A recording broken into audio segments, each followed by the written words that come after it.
Hey guys, this is Warhawk Beyond 2040 bringing to you another edition of the Spider-Man review series. And today, once again, I am going to be talking about another favourite episode of mine from Season 1. And this episode features the debut of one of Spider-Man's most iconic villains from his rogues gallery. And he's been one of Spider-Man's most consistent enemies since his inception. And I'm talking about, of course, the one and only Dr. Otto Octavius, aka Dr. Octopus. Dr. Octopus made his debut in Amazing Spider-Man issue 3 in 1963 and has been one of Spider-Man's most consistent enemies since his inception. And over the years, Spider-Man and Dr. Octopus have had a number of legendary battles in their long history together.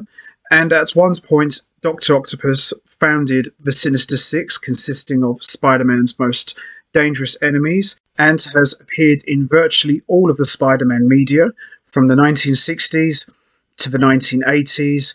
Dr. Octopus has been there and done it all in the Spider-Man cartoons. He also appeared in the PS1 game back in 2000, and just recently Dr. Octopus appeared in the PS4 game of Spider-Man. And also, how can we forget, he also appeared in Spider-Man 2, where he was brilliantly portrayed by Alfred Molina, who, in my opinion, was one of the best villains of the trilogy. And for me, Molina's performance as Dr. Octopus is definitely up there with William Dafoe's legendary performance of the Green Goblin, and those two for me were just unbelievable. And now we're going to be talking about another one of my favourite episodes from Season 1, Dr. Octopus, Armed and Dangerous.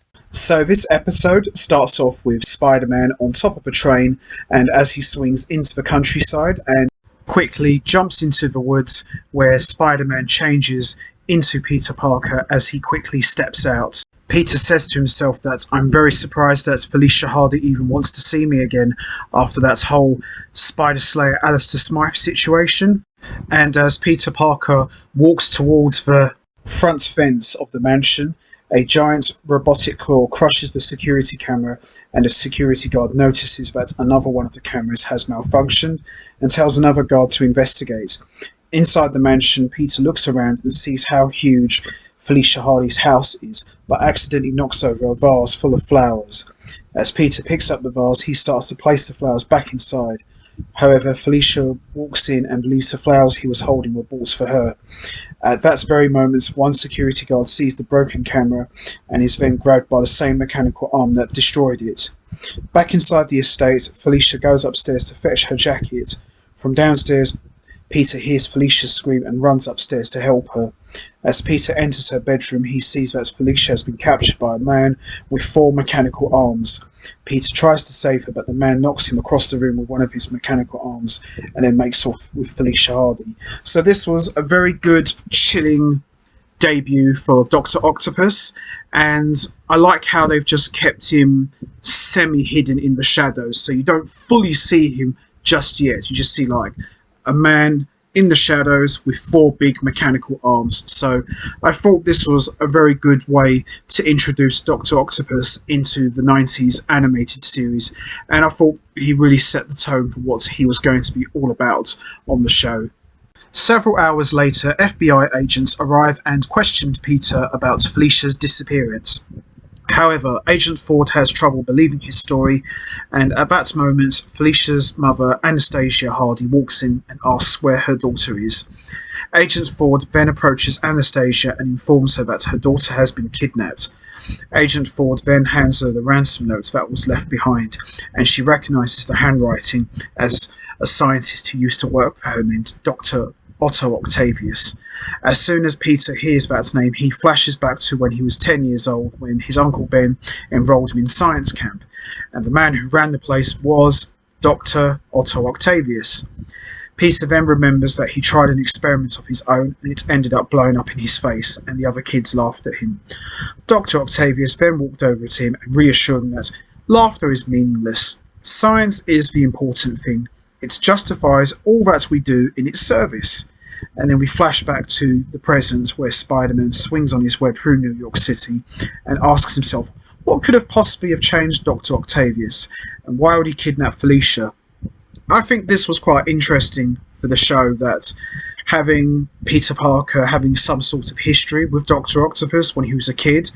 It's quite interesting because, in a way, you could probably look at it like Peter Parker looked up to Dr. Octavius. So to see him possibly gone to the dark side makes for more of a tragic story for Spider-Man, because he looks at it like, great, another good man in my life who tried to teach me everything he knows ends up turning bad. So I kind of like how they did that, tying the history between Spider-Man and Dr. Octopus. It just kind of makes things a little bit more personal. So then we see Dr. Octopus bring Felicia Hardy to his hideout, and as Felicia tells him that, I haven't done anything to you, and Dr. Octopus says, no, of course you haven't. Nobody's ever done anything to Dr. Octavius. And we see Dr. Octopus tell Felicia his entire story, as we flash back to several years ago when Dr. Octavius created a nuclear battery and his colleagues ridiculed him because they could not believe that a cold fusion reaction could be generated in a battery. After this, we see Dr. Octavius approach the Hardy Foundation for funding his research. However, Anastasia Hardy, who was in charge of the company, grew tired of his lack of results and cut off the funding for his research. Dr. Octavius was forced to move his laboratory to a basement under the apartments, as he could no longer afford vital safeguards. During his experiments, his fusion reactor blows up, and Dr. Octavius, although survives, his mechanical arms were fused to his back. Now, in Spider-Man 2, the origin was slightly different. Dr. Octavius was trying to generate radiation from the sun, and the reactor went nova, and that caused all of the mechanical arms to fuse to Dr. Octavius's back. But in that movie, he felt that the arms were controlling him. It was okay. I like what they did in the cartoon just a little bit more, because it's not as horrific as Spider-Man 2, but I would probably say it's a little bit more scarier because you don't actually see the arms fuse to Dr. Octavius's back. You just see a big explosion go off, and then he just emerges from the rubble. So it's kind of like something out of a horror movie. So I probably would say I like the cartoon's take on his origin just a little bit more. But at the same time, the Spider-Man 2 take of Dr. Octopus's origin is pretty cool as well. So I like both of them, but for different reasons. But if I had to choose, I would probably lean more towards the cartoon, because it kind of ties all of the characters to Dr. Octopus's backstory. So then, hours later, we see J. Jonah Jameson uses his news station, J3 Communications, to tell Dr. Octopus that they are ready to meet his demands and get Felicia Hardy back. While still on the air, the phone rings and Robinson tells Jonah that if it's Dr. Octopus, try to keep your cool and keep him talking as much as possible. Jameson then answers the phone, and Dr. Octopus tells him to accept his terms. As Jameson tells his crew to switch him off the air, Dr. Octopus stops him and says he wants the whole world to know how he's been treated. While on the phone, Jameson, in typical fashion, loses his temper, and Dr. Octopus then tells him to deliver the ransom, alone and in person. A short while later, Jameson arrives at an abandoned warehouse with the ransom money, unaware that Spider-Man is following him. However, when Jameson gives Dr. Octopus the ransom money, he refuses to release Felicia and begins to squeeze the life out of him with one of his mechanical arms. At that moment, Spider-Man barges in and tackles Dr. Octopus. Dr. Octopus then tries to hit Spider-Man with his mechanical arms, but manages to dodge his attacks. However, Dr. Octopus grabs Spider-Man with his metallic arm, and he tells him that since he now has 2 hostages, he wants twice the ransom. He then throws him out the window. As Spider-Man re-enters the building, Dr. Octopus is gone, taking Jameson with him. The next day at the Daily Bugle, Anastasia blames Spider-Man for Dr. Octopus not returning her daughter. Even Robbie, who's always had Spider-Man's back, even blames him as well. That night at his house, Peter decides that if Spider-Man can't save Jameson and Felicia, maybe Peter Parker can. The next day, at the Daily Bugle, Robbie receives a videotape and then watches it with Anastasia and Agent Ford. On the cassette tape, Dr. Octopus says that time is running out for Jameson and Felicia, and he wants the ransom money. He then says he will be calling them at 10 o'clock. Agent Ford looks at his watch and tells him that's 2 minutes from now. At that moment, Peter runs in and says he knows Dr. Octavius. He knows how to get to him. Agent Ford dismisses him and tells him that you should leave this to the FBI. However, Anastasia says, no, let's hear him out. Just then, the phone rings and Agent Ford allows Peter to talk to Dr. Octopus. As Peter answers the phone, he tells Dr. Octopus that he was his student many years ago at a science camp and that he taught him how important science is. As Peter and Dr. Ock then talk about science, he asks him if he would like to see his cold fusion battery. Peter says, yes, of course I would. Dr. Octopus then says, then if you deliver the ransom, I will show it to you. That night, Peter arrives at an abandoned rocket assembly plant.